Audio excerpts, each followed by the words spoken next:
Welcome back to the channel, everyone. Thank you so much for joining me. The world is standing on the edge, on the very edge of a financial event unlike anything we've seen before.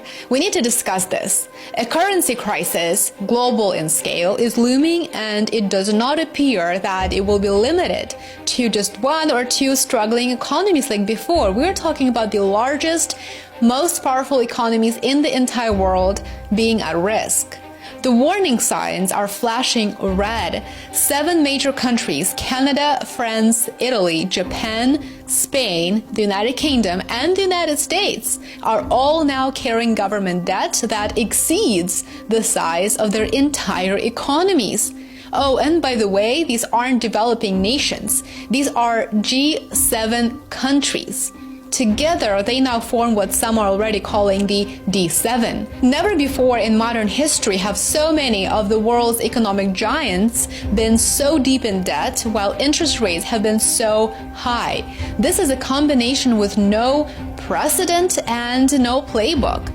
The simple truth is that these countries borrowed heavily during the global financial crisis of 2008, then again during the pandemic, but unlike during past crises, they're now trying to manage their massive debts in a high interest rate environment. In 2020, borrowing was essentially free. Many of you might recall that, and now it is anything but free. According to the International Monetary Fund, IMF, the D7's net debt minus financial assets, sits around 100% of GDP. That's never happened at a time when central banks have jacked interest rates up by hundreds of basis points in just a few years.